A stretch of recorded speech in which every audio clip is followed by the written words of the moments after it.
Ooh, base color.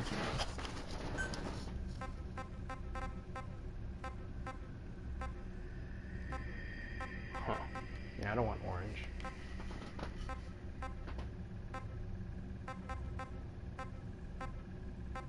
Pink. Lol. Orange really looks like the big shell, so.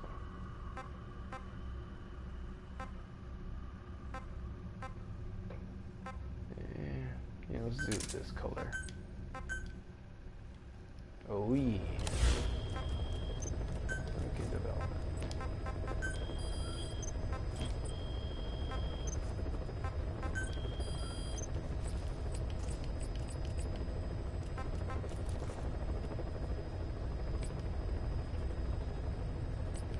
Why are they in the brig?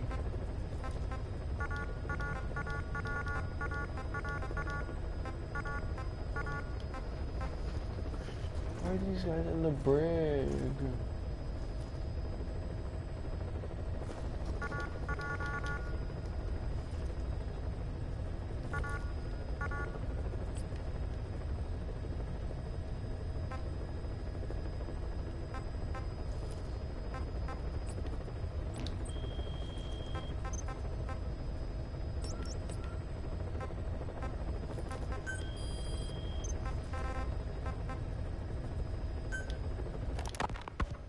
The R&D team analyzed the Honeybee. How? The CIA wanted it with everything intact. They took it apart to look at it. Then they put it back together. Everything intact. That's the R&D boys, all right. Turns out the Honeybee's homing capabilities are a cut above previous manpads. It can detect a broad range of infrared wavelengths, and even ultraviolet for supplementary guidance. Hence the name, huh? Right. Honeybees rely on UV light to fly. With this device, flares don't do the target any good. That's why the Soviets are losing so many gunships, and why the CIA was so desperate to get it back. It wasn't just about preventing the Soviets from devising countermeasures. What if the likes of Iran got their hands on it? Ooh, American aircraft would be put at risk too. We can use this tech to develop our own portable missile. That'll give us a huge advantage. It'll take a little time before the analysis results can be applied to actual implementation. But we'll keep moving with the research.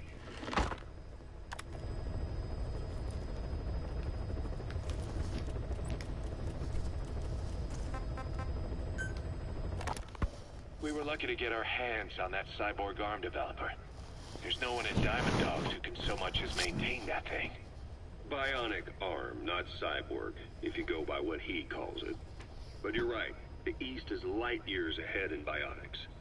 They can even detect through the skin the slight electrical signals from the brain that order muscles to move. The Soviet Union completed their first bionic arm capable of doing that back in the 60s. Although I guess that news didn't really reach the West. No kidding. Zadornov's was the only one I ever saw. Quite a shock to see it for the first time. And it was no mean feat to get hold of Snake's arm. I couldn't get one for you at the time, but you know, now... Forget it. I've no intention of relying on bionics. Right now I need to keep the pain fresh in my mind. Well, it's your decision. But don't you find it... inconvenient? Not a bit. But the phantom pain... it never lets up. Do you know how many men I saw die that day? There's nothing we can do to bring them back. And you expect me to care about getting a measly arm and leg back? Sorry.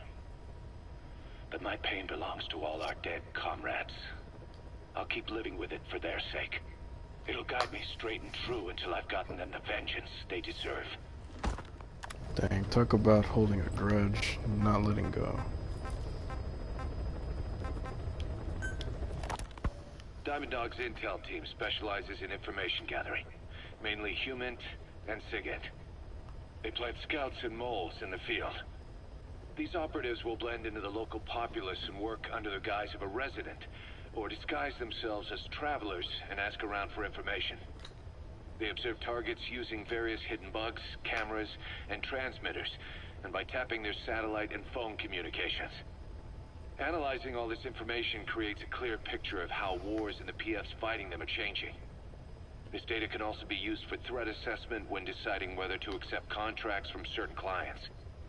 And during missions, the intel team keeps track of target locations and produces FOM predictions, reporting mission-critical information based on real-time remote observation of changes in the AO.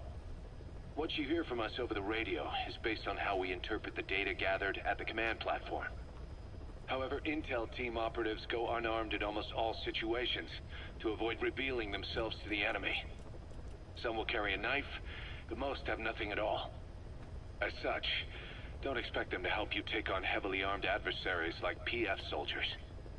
Think of them as entirely passive in the hot zone. Plus, they use all manner of techniques to remain inconspicuous in the field.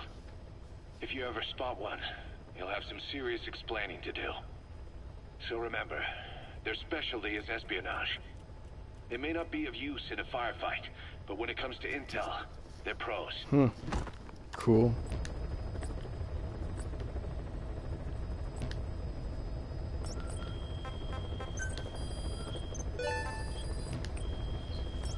Oh yeah. Let's go to the medical platform. Check it out.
Oops, sorry. This place out.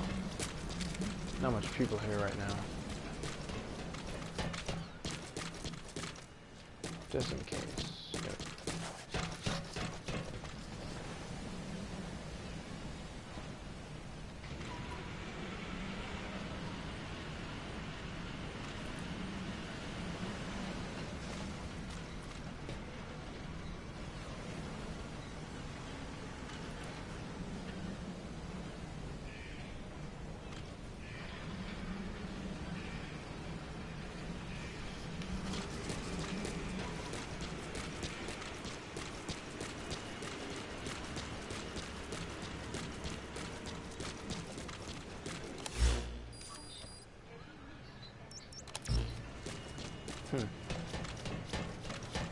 Interesting.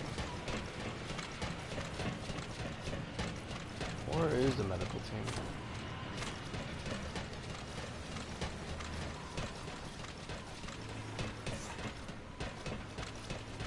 Yeah, this place is white, colored white.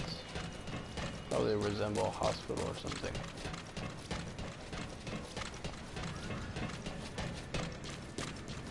Where's the medical team? Yep, there is a mist. Gotta shoot.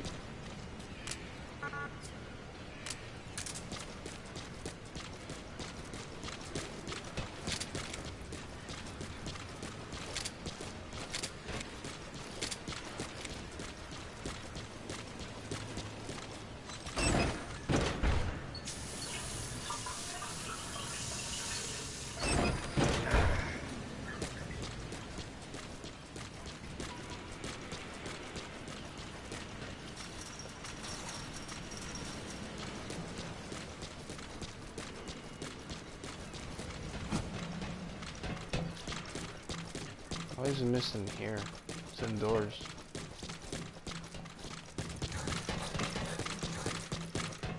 Let's go to the other part. Let's go to command.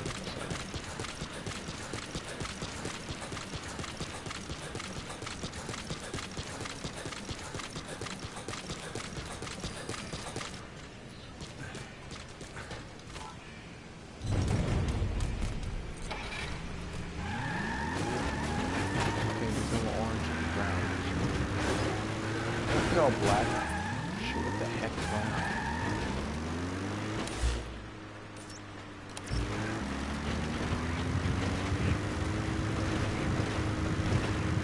Yeah, there's a whole freaking color scheme with this. It's all black. I'd rather have it like this, to be honest. Instead of orange, looks a lot like a big shell.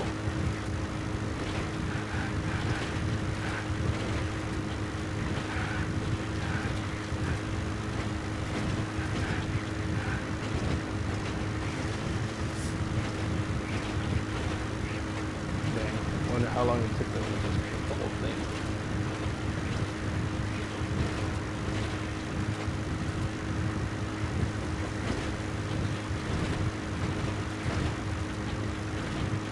These bridges are unnecessarily too long for my opinion. But I guess, I don't know.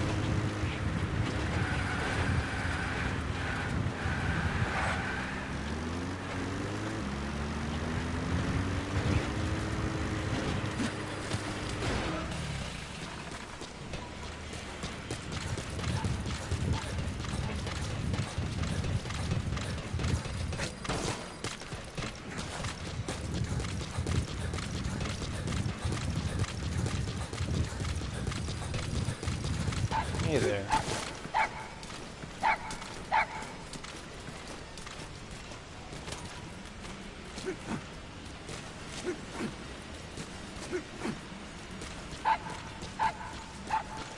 Welcome home, boss. Oh.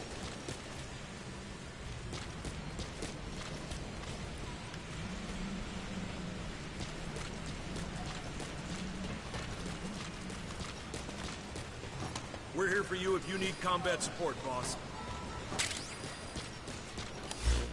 Alright. Helicopter pick up.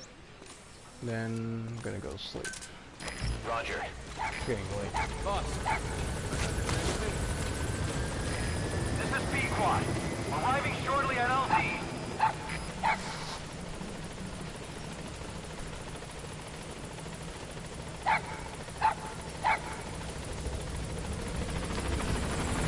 This is Pequod. On station at LZ. Did I put him to sleep?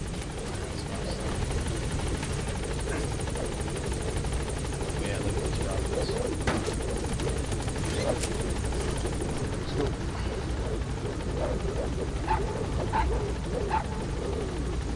Gaining altitude.